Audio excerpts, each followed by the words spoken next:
Wait, I did just have one thing to say. Okay.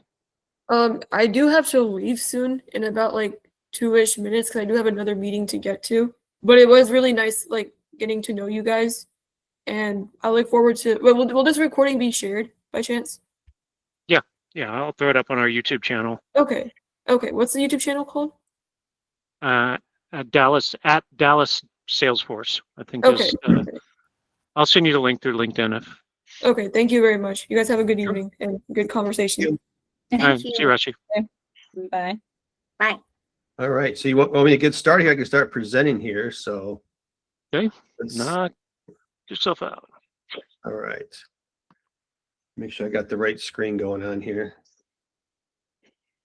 Did it pop up? Let's see. There we go. All right. Well, that's awesome. Well, thanks for inviting me, everybody. I do have a affinity to Dallas. I used to work in Dallas for a long time. I was remote for a nonprofit after the .com bust for a number of years. I worked up by the TI campus up around that area. So I'm a fan of Dallas. Love the weather that it's, 120 one day, then -30 with sleeting rain the next day. So it's always a lot.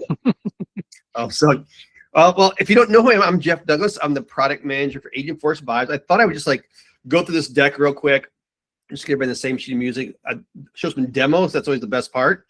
And then, you guys have any questions? I'm here for questions. Okay, it'd be great. Love to have the feedback. Things you like about Agentforce Vibes, or you hate about it, or you love about Cursor, or you love Claude. I'm here to see it all. Agentic tooling is kind of my jam. So.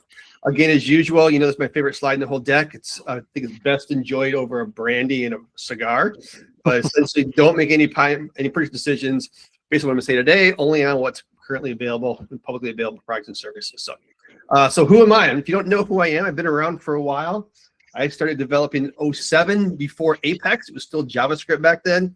I worked as a consultant. I was employee 133 at Aperio way back in the day. I was a consultant for about 7 years. I was traveling the U.S., slinging code left and right. I wrote a couple books on Salesforce. This one says updated for winter 11, so that's also really. And then I was one of the first 8 MVPs in 2010. And I was an MVP until 2015 when I joined the mothership to start this small little project, which was the last bullet point in the developer's keynote called Trailhead. So I ran the developer content and the developer tooling. I wrote a lot of the first super badges, a lot of the projects and modules for developers. I wrote this managed package a long time ago. It had like 130,000 installs before I left. And then I was a PMTS for a long time on the engineering side, and I wrote the service that goes in your org and checks your org and makes sure you've done everything that we say it does. I wrote that. It's called the assessments engine. I wrote that a long time ago as well. Maintained that for a number of years. And then, like prior belts here, I've got a bunch of certs, including application architect, all that good stuff. So, all right. So, I think we all know that the race to build AI native business has begun, and as developers, we're kind of leading that effort there. So, businesses are in a great position. They want developers to ship quality code with a high velocity, always doing more with less, and of course, iterating in real time. And Gartner says in the next couple of years, 40% of enterprise software is going to be created with Vibe coding tools and techniques. So on October 1st, we announced Agentforce Vibes. It's our agentic development experience specifically designed to supercharge developer productivity with Gen AI. So it's using natural language to code, so a developer can describe in plain English what they want to build, and Vibes is going to generate that code and configurations that they can, of course, refine and deploy. And Vibes delivers more than just snippets now. It provides the structured plans, functional code, automated test coverage generation, all reviewed and approved by developers. And I'll talk about this in a minute, but it understands your metadata, your schema, your coding conventions about your org. It kind of works with the enterprise guardrails, like governance rules and best practices, and also like security scanning. We can touch on that in a minute also. And finally, baked in MCP support. So we connect to the Salesforce DX MCP server, any of our hosted MCP servers, third-party developer MCP servers for tooling that boosts productivity, for metadata generation, testing, DevOps, a whole bunch more. And I'll talk about that in a sec as well. So together, these capabilities make Agentforce Vibes, we think, the most trusted and productive way to build Salesforce applications with Gen AI, all while keeping the developer in control from start to finish. So Agentforce Vibes, you don't have it. If you're not using it yet, I would highly recommend you to. It's free. You can access it a couple different ways. It's a Visual Studio Code extension.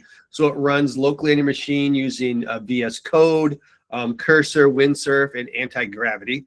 And this was formerly the Agentforce for Developers product you may have heard of. You can also access it in the web. There's a browser-based version that's pre-installed in virtually every single sandbox right now. So you can get started today. You can access it from the gear in the upper right, or I think it's right above or below the dev console. And the functionality is essentially the same whether you run it locally or in the web. This is formerly our Code Builder product. It's a tad bit different. If you run it on the web, you can't connect to Scratch orgs.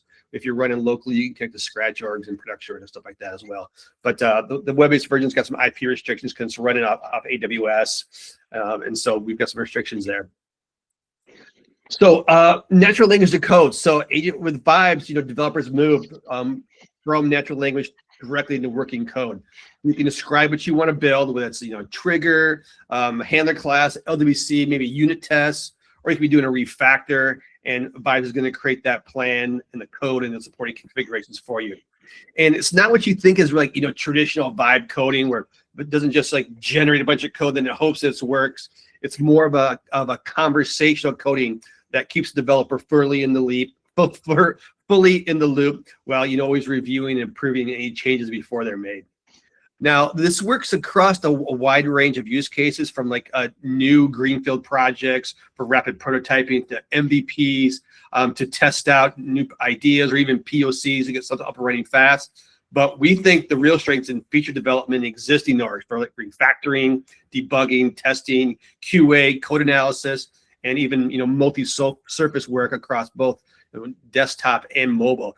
We've got a great demo where the mobile team, they built a fully native iOS Swift app in about 15 minutes that logs into your org, gets a list of contacts, and shows the details of a contact. So it's pretty cool. So, but all in all, the goal here is to allow developers to plan faster, build better, and automate the repetitive tasks so that you can focus on solving complex problems and improving quality and delivering a great user experience. Now, I did mention MCP. So MCP, someone said the other day, MCP is like, what do they say? It's like USB for AI. It allows you to connect multiple tools into the AI. So it's kind of a game changer for developers. So we have our own DX MCP server, and it gives you access to about 60 or so task-based tools for almost all the CLI commands for testing, code analysis, performance optimization, accessibility, DevOps, Heroku, and a bunch more. So, and we can also connect to third-party servers as well, like a Jira or Figma, or all those kind of great things that whoever provides the MCP server, which currently is everybody. So, okay, of course, trust is always our core value, number one. So the models run on the Agentforce trust layer. So the data and so when you start doing work on it, this data and the code isn't used for training. So we don't store any of your prompts or context, and actually the model forgets the prompt and output as soon as the results are processed and returned back to the client. So Vibes does have secure access to like a customer's data, so we can ground the AI prompts in context about the org while maintaining the permissions and data control access set up in the org. So we max PII and like payment information. We start before sending the prompts to the model, and they configure this is all done to the org as well. And there's a robust set of features and guardrails I'll talk about in a minute that protects the privacy and security of data. So I always go back and talk about guardrails because I think it's super important with Salesforce development is enterprise guardrails. So I talk about the core security infrastructure, the trust layer and the Elm gateway. They have a robust model access control we just talked about. There's also compliance and governance integration. So we seamlessly enforce your organization's existing compliance, data protection, and governance controls. And there's also source code assurance. So we provide advanced tooling for source code analysis, ensuring you're replying to security, performance, and best practices that we set up. And then there's also advanced governance. So we have a number of deployments. We deploy a number of things like enforcements, governance rules, and checkpoints, which I'll cover in a second. And then ultimately, the strongest guardrail is developer in control. so developers maintain ownership by reviewing and improving all the code that's in configuration before it's actually committed. All right, so one thing people always ask is like, how does it really know my org? And we always want to know your org better, and we're working on that. I'll kind of share that in a minute here, but Vibes kind of knows your orgs through a combination of what a developer would do. Live metadata access to your project. It has MCP tool integration. It intelligently explores your metadata as a developer would, file by file, tracing those dependencies and building like a dynamic graph to grind its results better. So we just released a new feature called Deep Planning. I don't know if you've seen it. I know Sally has. We've talked about it quite a bit. So it kind of turns Vibes into a strategic architect. So it's a slash command that's going to meticulously examine your code base. It's going to go through it and ask you some clarifying questions, and then it's going to develop a detailed implementation plan before roadmap before any of this coding begins. So it's great for tackling like high impact changes, maybe the kind of work that spans multiple files or layers or dependencies, and it's ideal for like refactors or architectural updates or even new feature development that needs a lot of coordination. And so we're working with a lot of different tools internally to provide metadata to help generate better quality code and configuration. So we've got a number of MCP servers that are coming out, one to provide models with better metadata.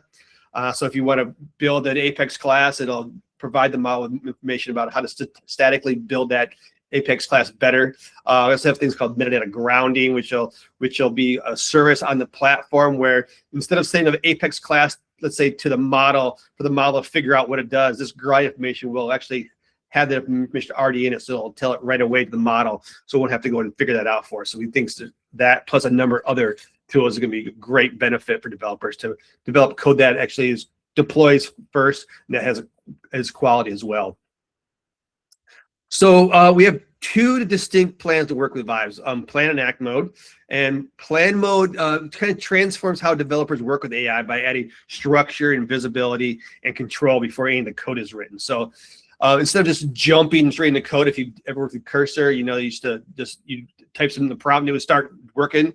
With Agentforce Vibes, the plan mode allows developers to work with it to do things like define requirements and implementation details. I use it a lot of times to discuss architectural approaches. Should I do option A versus option B? What's the implication of this? Break complex tasks into actual parts. And I always do a lot of things where I ask questions and get feedback from the model based on what it knows about my process, my project, and the context about the org. So it's kind of like having a live planning session with the technical lead that understands your project. And then once you approve the plan, you switch to act mode. Vibe's going to take over, do all that heavy lifting, like creating and modifying Apex classes and triggers and LWCs. It's going to be creating metadata configuration. It's going to run CLI commands to do deployments or do SQL queries. It's going to invoke MCP tools to create LWCs or do OR conversions, scanning for security violation and hearing the best practice. And there's also some workflows that can create also. So again, all reviewed by developers to ensure compliance and control. So currently, if you haven't used it yet, currently Vibes is free. It's powered by both a Pro and a Core models with tier usage. So we're paying the bills here, Salesforce. So our Pro model is currently GPT-5, and you get 50 requests per day per org. And then after that, it's unlimited requests with internally hosted models. So every org that has a different org ID, which is every single org, it gets its own 50 requests per org per day. And so the models we have now are going to change over time. They're going to, because of course new models come out every single day. I'm actually looking at models right now. We're running evals on them right now. We're looking at them for things like performance, cost to serve, alignment with Salesforce development practices and patterns, and we continuously evaluate these for the best possible experience for developers. Okay, so I can't overestimate how important rules are. So they allow developers to provide a system level guidance and persistent context for a model. So you can think of them. Go ahead, Paul. So sorry, on the last slide, 50 calls per day per org. Yeah, so it's 50 requests per day or 1 million tokens per org per day with the Pro mod, with GPT-5. Okay, and so how does that relate to, writing code or elucidating stuff? Is that? Yeah, I'll do some demos, and then I can kind of show you how many requests that took. How's that sound? Okay. Yeah, that'd be great. Thanks. It's not as much we want it to. You can ask you can ask Sally. It's not as much we want it to be. We have new pricing that we're coming out with, and I can share that after this and talk about that as well. But yeah, it's everybody wants more access to Vibes, which I know. We released October 1st to see how what the community would think about it. They would use it. They had feedback on it, and we're getting inundated with people wanting to use it. Our usage was up 900% the first couple of months, so it's crazy right now. So we have a plan in place. It's going to be around TDX though. Go right ahead, Ron. So regarding, like you said, any org, does that include DevOrgs? Like I could Yep. spend about DevOrg and okay. Yep. So Agentforce Vibes, it doesn't come the web-based version, which I don't really use the web-based version. I use the local version because I can connect to anything. So I would use that, but you can connect to Scratch orgs. You can create the DE orgs. You can have a Dev Hub org and spin up new Scratch orgs all the day long and use it. That's fine. So there's a lot of possibilities on there. Yeah, but it comes pre-installed right now with sandboxes. It's already available. Are you able to enhance some of those capabilities running stuff locally? Can I farm that? If I have a machine with a decent GPU, can I run that locally on a locally hosted Scratch org and therefore not use my tokens? Or oh wait, on a Scratch org or a model, you mean? Running it locally. Can I ask VS Code to route things to my local? No, you can't. So right now everything goes through the trust layer to the LM gateway, and so they runs through that. So one of the things we talked about is actually bringing your own model. So I want to run Olama locally, with OSS GPT, 120B or something like that. That could be possible. That's something we have on the roadmap to do, but we don't typically have a lot of people ask for that, because the reason why is you probably know, most developers, Salesforce developers, they don't have these huge workhorse client machines. They usually run something really thin because it's all web-based. So we don't have a ton of requests for that. That was my request, Paul, the same thing. I want to run my own model locally, but that may come in the future. We have that on our roadmap. Yeah, I either want it full local or dev console. This VS Code thing. Yeah. Go right ahead, Sally. I have a quick question. So if it would be an option to bring your own key, like, will it be still based on the org? And the reason why I'm asking, like, for example, I have ChatGPT subscription, and I'm independent contractor. So if I work with a client and they're happy for me to use it, I want to use it just for myself, but not other developers with me in the org. So would it be local for my machine for myself, or once I use it, it would be for everyone in the team? It would be for you because you would install the key. It would be on your local machine. Okay, that's great. Be on your local machine. Yeah, you're welcome.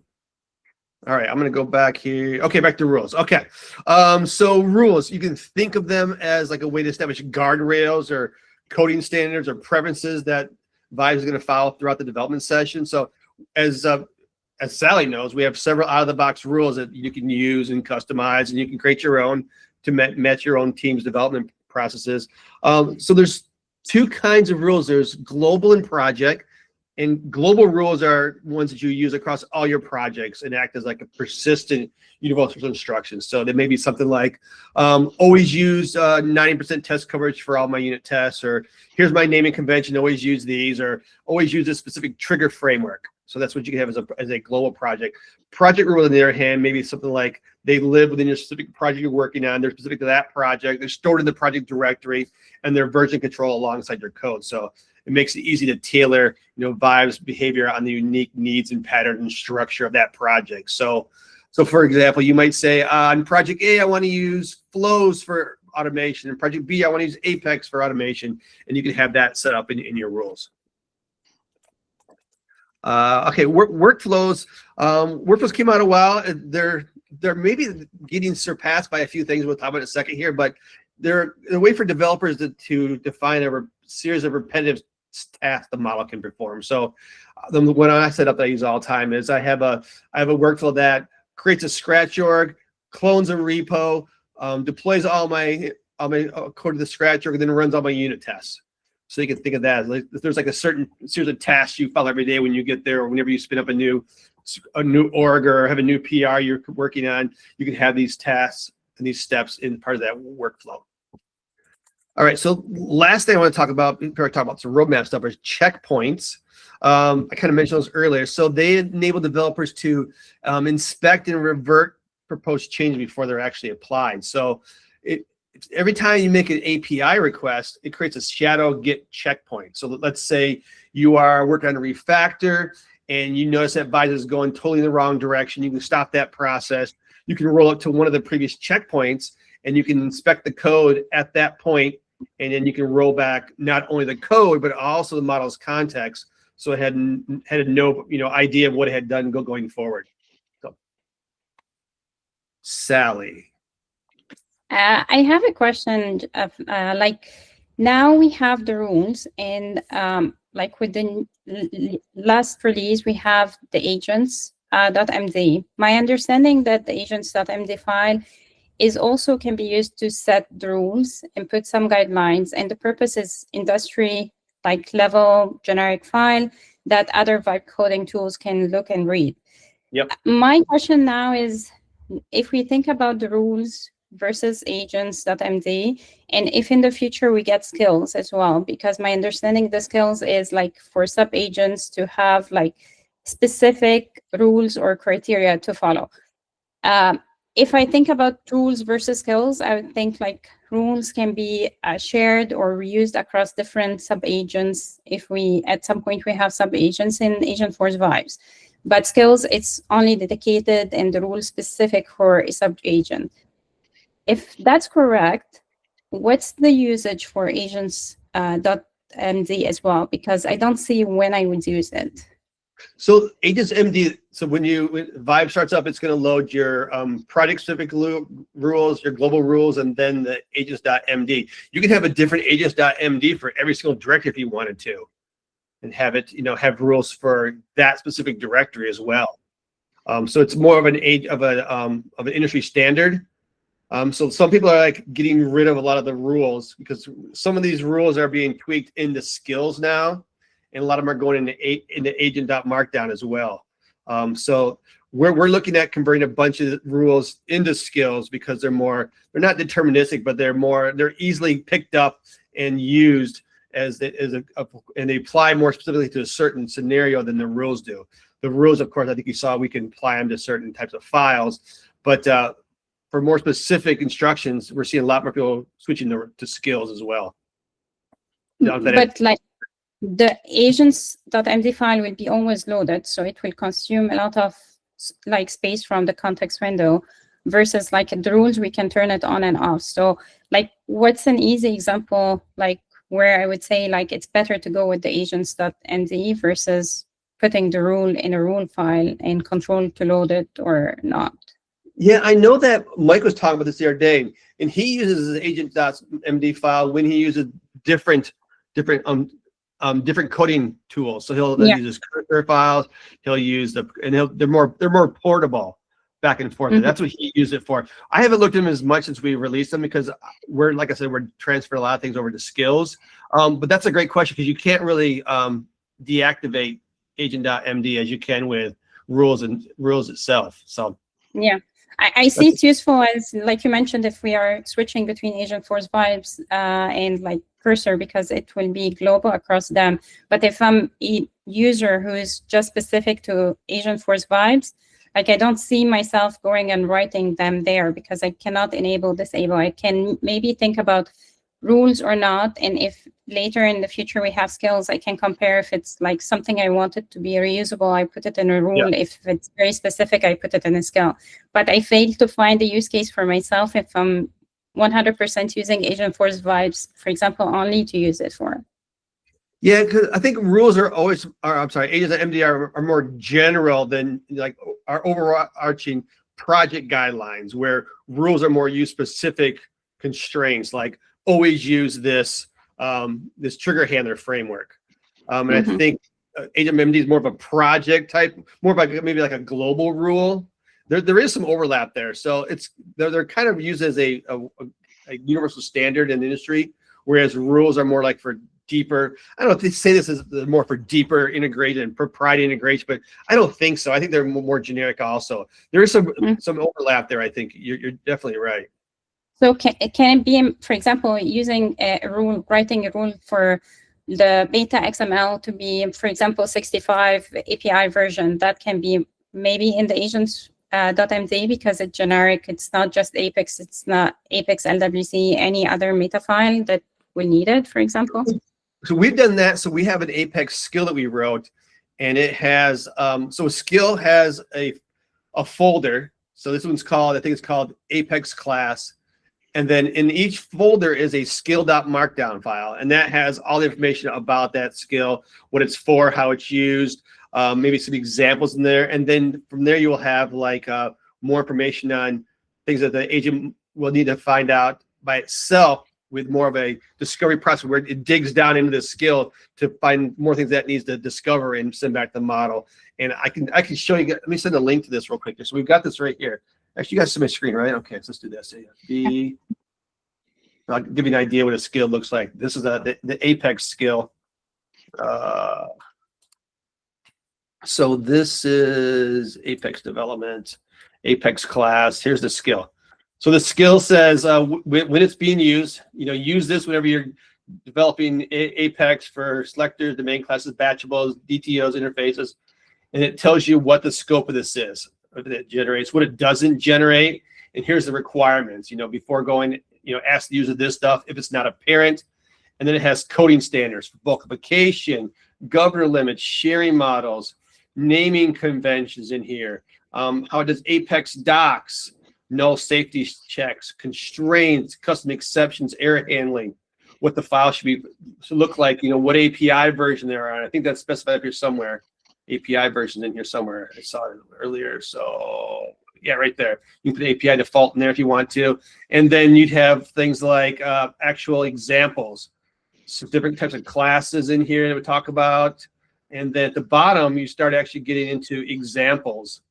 There's some anti-patterns, but there is a file in here in the examples file. You have a bunch of different example classes that I can use to build from. And then you also have one more here. You also have templates. So if it knows that, hey, I'm doing a batch Apex, it can look at this class right here to get a template on how a batch Apex should be constructed and how it's, what the interfaces look like, all that stuff like that. So that's how you use a skill. Another one is probably better one I like is this one for test class, Apex test class. This one has the same thing about creating test classes, bulkify, let's say data, mock external dependencies, gives you the tests of the test structure, and then it gives you naming conventions, and then it also has reference files. So this is what it can actually discover these files and dig down into the skills and discover what it needs to. So it says, hey, if you're using the test data factory, go look at this file. If you're doing assertions and best practices, look at this file. Or batchable or queuable, look at these as well. And even mocking patterns. You can just go down there and see what mocking patterns to use based on what you want for this skill. And these are all editable, of course. You can change your own skills or just markdown files. So Agentforce Vibes now support skills as well, or this is coming coming out next couple of weeks. I think it's gonna be this month. We should have it out this month. Yes. And will it come with sub agents too, or just skills? We're not having sub agents yet. Okay. As much as Mike wants sub agents right away, we're going to be rolling out skills and with something called abilities. So abilities is now we're talking roadmap stuff here. Abilities is more of like a lot of agents have the problem, or the coding tools in general, where there's a lot of tools in the context window that aren't being used, and you're just paying for tokens and polluting the context window. The problem we have with Vibes is that people, to get the best results of doing, like, let's say, creating LWCs, they should be enabling the LWC rules and enabling the LWC tools. Well, it's confusing when to enable the rules and when to turn them on and turn them off. You forget to do that. And with the tools, right now, you have to go and open up a JSON file and copy the name of the tool in there, and you got to find the name of the tool in our repo. So it's super hard right now to do that. So we have a new service, well, a new feature actually called Abilities. And what that's going to do is that's going to look at the intent of your prompt. So if you say, build an Apex or build an LWC with an Apex controller. It's going to turn on the abilities for the LWC and the abilities for the Apex. And that'll be those same sets of rules and tools for Apex development and LWC development. So that way it'll turn off everything for, you know, DevOps, for mobile, that's not needed. And it's going to give you just the tools and rules that you need for what you're actually building. And that will include enabling skills and the MCP tools as well. It's going to be tools right now, not MPC, just tools now, not skills, but that may come in the future. Okay. Post-tedious. We have to see how people are using skills. You want to have somewhere around 40 to 50 max skills active at one time. So if we're seeing people are getting, you know, more and more skills and it's polluting the context window and the agents are having a hard time determining which skill to use, we may see if we can add that to the abilities also, but we'll see how that goes. We'll see. So thank you so much. We also just released last week, I think Friday, multimodal support. So you can take a screenshot of a LWC. I think I took one the other day, a screenshot, and you can send that to the model and have it make changes. So I had one where it was a data table, and I put X's through the columns I didn't want, and then I said move this column over here, and I drew an arrow, and I sent that to the model, uploaded it through Agentforce Vibes, went to the model, and the model said, okay, I know what to do. It goes through and changes all the code, updates the CSS based on the image. You can also do things like you can upload a PDF, like I had a demo on the release video where you can upload a PDF full of requirements to create a bunch of custom objects, a bunch of fields. It can read that PDF and create all the custom objects for you. You can upload. I had one demo where I uploaded CSV with like 100 different fields for a custom object, and it had it create all those fields by hand. I would do that by hand versus with the model, and I could add that to a permission set. So a lot of cool things you do with multimodal as well. That's nice. Yeah, Anil. Hi, Jeff. Thank you. So I'm from the AT&T team, and in AT&T, we need to get approval for our internal security team to leverage Agentforce Swipes. So I'm created a request with them and working for that approval process. So for that, I did provide the Agentforce Swipes blog, and in that there was one line mentioned about the client open source project that is being used by Agentforce Swipes. So that is being like an open source project, right? So how secure is it? Like because that's what they will ask, like, okay, this is open source. How Salesforce is having security guardrails using open source project? Yeah, we have an agreement with them. We use their underlying tooling for like kind of like the agentic features of Agentforce Vibes. So it's gone through ProdSec, and they blessed it. You know, we have security reviews all the time with the inside the organization for the clients. That we meet with the client team, we meet with the president, head of product, VP of engineering, and a bunch of developers every couple of weeks. So we actually submit back to them for a lot of features, and we get a lot of features for them. So we have a good working relationship, and we have no issue with them right now. They fix accessibility bugs as soon as we can send them out to them. Great working partnership. ProdSec has no issue with them right now, but you know, it might in the future. You never know. We have had some P0s filed against us for security, and we've addressed that with the client team, and they fixed them right away, and we've helped them in that same case. So it's, you know, the open source, you always got to be careful, but you know, ProdSec is fine with it, and we evaluate it on a continual basis. Yeah, because I have only that blog which gives that one-liner, but as you're mentioning, if there is any other blog or any article related to client project open source being more secure, and I can just share that with our security team. Yeah, one of the great things about client is that they don't run on the server. They're all client side, which is great. A lot of companies love that because they don't worry about anything going through, you know, cursor server and what's being done when it goes to their server. You know, you never know. But with client, everything's client side, so that's a real advantage I think they have right there. Okay, that is great. So I would say that it is hosted on Salesforce platform, but it's a client application. If you wanted send me a link on LinkedIn, I can send you a security deck we have if you want to see that as well. Yes, please. Yeah, I'm hoping to connect you guys together also. Anil is the vibe coding guy. Yeah, I have been using vibe coding as such. Salesforce. So I have one more general question. So related to, so let's say I ask a question on what are my permissions for my user. So it provided me the profiles and permissions. So does it follow the security model of that user's permission that if it goes and access their data, like, or it will just generally?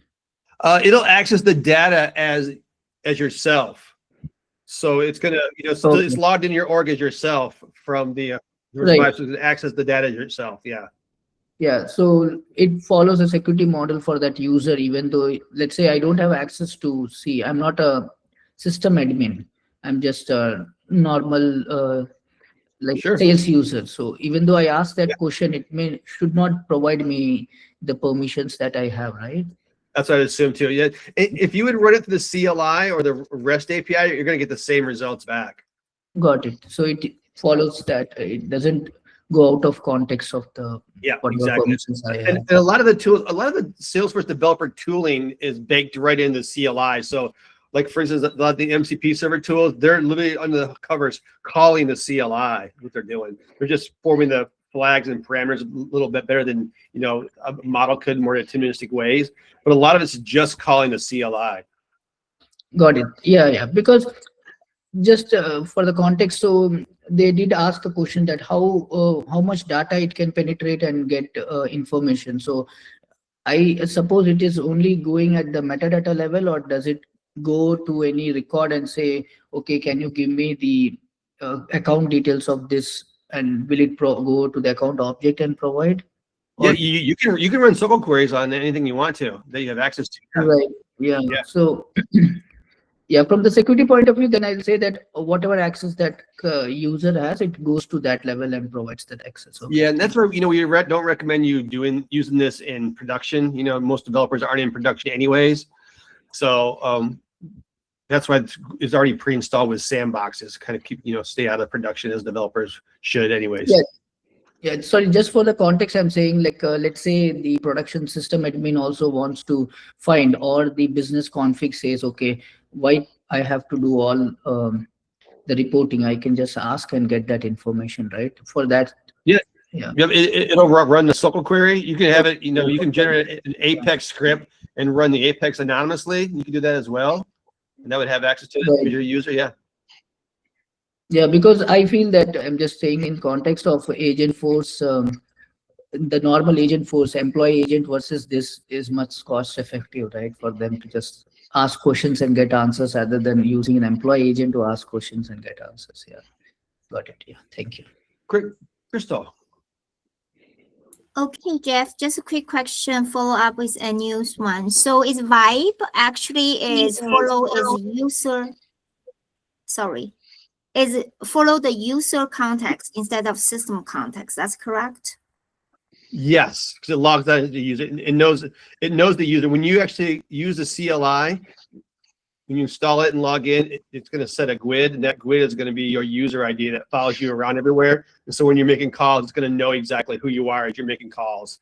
And like I said, it's going to be based a lot of times using the CLI under the covers. Okay, got it. And second question is, you just talk about behind the scenes using the GPT-5 as a language model. Then do we have a choice moving forward, maybe future roadmap? Can we choose other model like Cloud 4.5, Yes. something like that? That's a great question. You lead me to the next thing on the roadmap. So by TDX, we're going to have different options to actually purchase more users in different models. So it's probably going to be a SKU that you can purchase. We would get what are called unmetered access, which is quite a bit of access to do your daily job. So you would have essentially unlimited, but not unlimited access to Agentforce Vibes and any of the models that we offer, any of the Anthropic or OpenAI or Google, any of the models that we offer. Yeah. You'll be able to choose those. So you'll be able to get a user SKU, or there's a consumption-based model. So if your company has flex credits, your usage through Agentforce Vibes would draw down those flex credits. Then, of course, you can purchase more flex credits, and you'd also get access to those same models with Agentforce Vibes using flex credits. Okay, got it. But if we were doing the testing ourselves using developer org, do we have that option? You'd have to purchase either one of those SKUs, either the SKU or the flex credits. Yes. Oh, okay. So that's a paid version. Paid Yeah. service. Okay. Yep. It's a paid version, like Cursor's a paid version, and Claude Code is. Yeah. Yep. Because right now, like I said, with GPT-5, all these model requests, we're paying millions of dollars free Yeah. for developers, and so we're actually footing that bill right now. But we want to give you more control, more powerful models, and that's going to come through a paid SKU or through consumption credits. Okay. Thank you. Yeah, sure. Paul, yes, sir.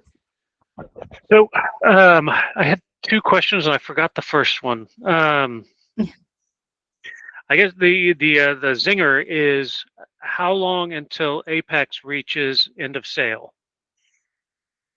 With what we can do with Agentforce Vibes, how long? If I'm considering moving into the Salesforce ecosystem, do I need to learn Apex at this point? Yeah, I would say so. Yeah.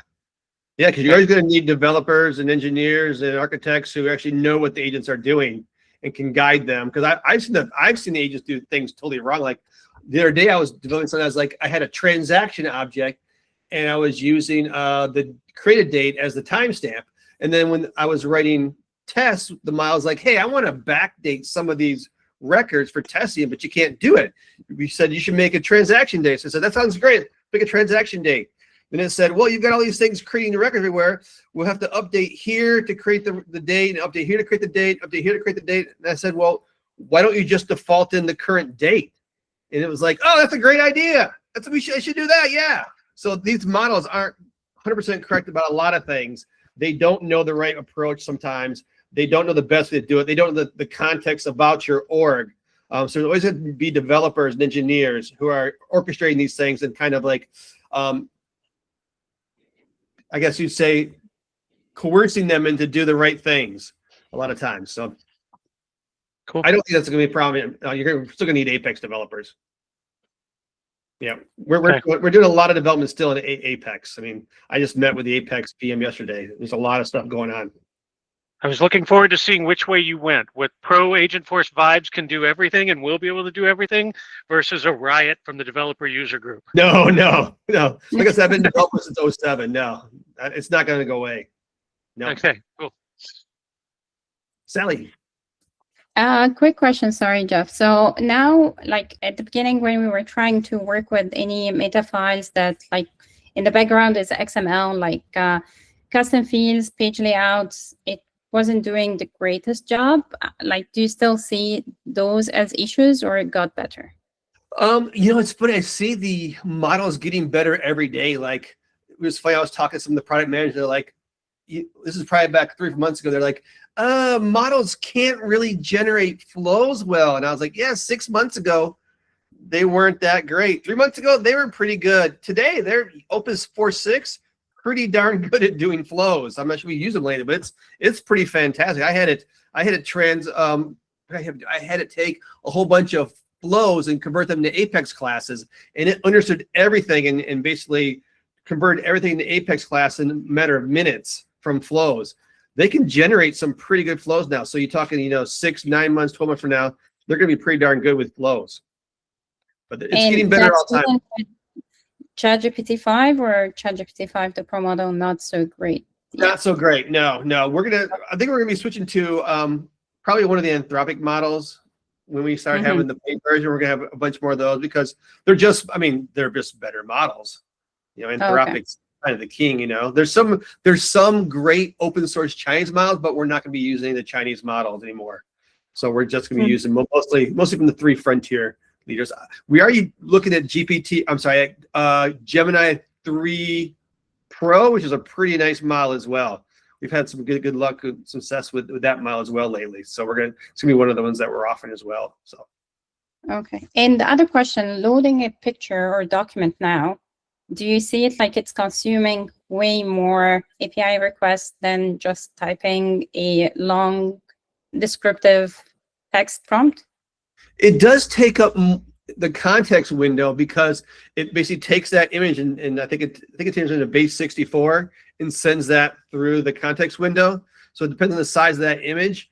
And then every image you have for that task is always going to go to the context window for the request. So if you add 2 images and then you have 3 or 4 rounds with a model, all those tokens are going through the model back and forth every single time.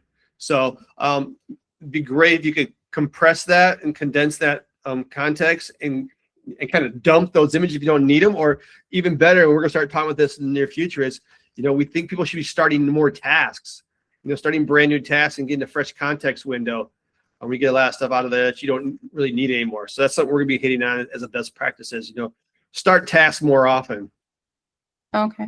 And in the option of compacting a task like that we have now, is it recommended to use then, or we can lose important information and it's better to start a new task? I haven't had any process compacting tasks, to tell you the truth. It's done a good job. We have the auto compact on now, so that way when the Vibes thinks it's getting like over to about 80% of the window, it'll start intelligently compacting the context. And I haven't seen a lot of stuff being lost. I have seen some cool stuff where like you start planning and you have it develop a plan, and then with a deep plan, they'll say, okay, I got your plan. Now hit this button and we're going to start a new task with this plan as the only context. So that's really great way to approach things. Okay. Thank you so much. You're welcome. 7. Oh, by the way, Sal, you should ask Mike that question about rules and Agents MD and stuff like that when you get a chance in the Slack channel. You should ask him that question. Yes, I want to, because I keep like trying to make sense of it, like when to use which one, and I get lost like a bit. See what he says. I know. Thank you. Yeah, I just wanted to ask again, like as you're telling about the models, can we use our bring your own model as well, or it's only specific to standard models? I'm sorry, can we use what now? Bring your own model. Your own model. Yeah, Yeah. we can talk about that a minute ago. Bring your own key, so you'll be able to bring your own key, and if you have a subscription with Anthropic or OpenAI, you can be able to use your own models. I do want to also do things like where you could use like Ollama or Open Router, and you might want to use a different model from Open Router, but I'm not sure if we're going to be able to get ProdSec to buy off on having customer information going through someplace that's not the Agentforce trust layer. So in that case, if you like Open Router or Ollama, it wouldn't be going to the trust layer. And I'm pretty much sure that I don't think security is going to sign off on that.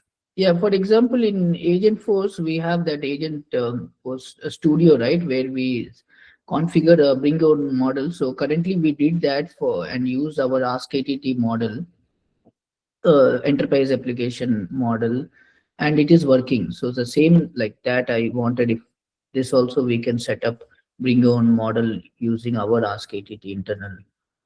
Find me on LinkedIn. Let's talk a little more about that. I'd like to hear that. Sure. What you're talking about. That'd be great. Thank you. Okay. It's probably one of the last questions. Crystal, I got to go see get some dinner. Okay, just a last quick question. Sorry we got about 2 more. that, Jeff. Go right ahead. Just, do we have certain like a prompt repository or libraries? For example, for the basic, like create a flow or what's the best practice? So where we can have that thing, do we have that kind of resources? Yeah, I got it right here. I was showing it earlier with the prompts. So let's see. AFV. So this is this library right here. So it is it's githubforce.com/AFB library. If you go to this URL right here, I'll put it in the chat, right? If you go to sfdc.co Vibes resources. If you go to this, I'll go to the same place too. But if you go to that URL, you're gonna get this site right here, and there's gonna be all kinds of you can go here and you can see there's links to Agentforce Vibes prompts and rules library, and that's where it is. And you can go here, and there's all kinds of prompts in here. There's a number of prompts in here for getting started that you can copy and paste. There's a bunch of rules as well that we have in there for Apex development. For other things as well in there, and then we're starting to add skills as well. I want this to be eventually a Visual Studio Code extension. So as you're using Vibes, it'll be a folder structure in your IDE, and you can just copy and paste things out of there. Click a button, and insert the text into whatever file you're working in. But when that become available in the VS Code as an extension? I've already got it done. I wrote it myself. I just had to have my team bless it and get it out there. but I've had more and more people ask for that, so I need to do that. But one of the cool things about this is when you load that extension up in Visual Studio Code, it's going to pull this repo in automatically. So you'll have access to all the prompts and rules and skills, but then you can also clone this repo for your company or for yourself, add your own prompts and your own rules and skills, and then that one will get pulled into your extension also as a folder system. That's so cool. Look forward to it. So do you have ETA? I got to finish it. It's pretty much done. I just got to get it blessed. Okay. What I need to do, so. Thank you so much. Wonderful. Thank you. So, Saman, I'm sorry for Yes, I will be super quick. I know you got dinner. Thanks, Jeff. So I will admit I have only recently really gotten into Agentforce. Thank you to Sally. I'm more of a Claude Code user myself. So thinking about it from that perspective, I got 2 quick questions for you. Sure. One thing that I really love about using Claude Code, for example, especially in their VS Code extension, is the fact that they give me that to-do list. And it helps me really understand all the action items that Claude is thinking about before it executes. This might be more of a Klein feature, but how do y'all kind of think about that in terms of building on top of Klein, in terms of like feature requests that you think Salesforce customers would be excited to have? We have that same, let's see, this right here, no, it's right here. So we have that in Deep Plain as well. So there is a, you can go through here, let me turn this off here. There is a deep planning. So we have focus chain as well. It's a to-do list as well. So when you are working with the model, you have it develop a plan, it's going to create a step-by-step series of actions it's going to perform. And you can watch it go and check these off as it completes them. And you can actually open up this checklist yourself and you can add things to it as well. It's just a markdown file that goes through. And then when you start using, this is deep planning. When you start using deep planning, I'll just show you, I'll just run it a minute here. I'll put the command deep planning, and I'll just say refactor the Lightning self-registration process into its own utility class, and it's going to start going through all the files in my repo. We don't see your screen, Jeff. If you're you know, I'm sorry. Well, the demos are much better when you can see the screen. So I apologize. So. And Jeff, I really wanted to give you a chance to ask your questions about who's using it, what, why, where, and how. If you've got queries, I'm happy to send them to the group so we can gather information. I don't know if you have time to share them now, but if you'll send them to me. Yeah, I've got a survey. That'd be great if you want to do the survey. It's not very long, just kind of like how you're doing things. Oh yeah, I can send you that. That'd be great. That'd be great. And I'm also, like I did with you, Paul, I'm also setting up, one-on-ones to talk to people, what they're doing, what their experience are, what's working, what's not working, stuff like that. So this is the deep plan I just talking about, where it's going to go through here, and I put the deep plan / command in, and I say refactor the Lightning registration into its own utility class. And once I hit go for the planning mode, it's going to go through all my files. You can see it's just grepping through everything, finding files, what may be relevant to my request. So I give it a very vague request. And it says, I found this controller, I found that controller, start reading that, another self-registration helper. And it says, I found these things here. And it's asking me some questions based on what it found in there. It's like, should I admit a new utility class that's static or instantiate one? What public API should we use after refactoring? Are we going to keep the or enabled, or are we going to choose new methods? So what I'll do is I'll answer these quick questions to give it more information to guide the plan. Right. And now it's going to start spitting out a huge implementation plan of what it's going to do. But this is not available in the act mode, right? It is. So you do it in plan mode. I think you can do it in act mode as well. The only difference between act and plan is it can't write files in plan mode. Right. That's the only difference. So it made this huge implementation plan. Right. Based on everything that it found that we agreed on to do. It tells you everything it's going to do, functions, methods, classes, dependencies, tests it's going to run. And then once you look at that and you approve that, it's going to say, okay, start a new task with this plan as the context. I'm going to speed something that's just spitting out what I just saw a minute ago. So then I'll put it, it says, now start new task with this plan as context. And now you'll see up here, that's going to start creating this focus chain checklist that's going to go through. So there's a first step. So it's going to go through and make all these changes, and you can see it marking these off as it goes through.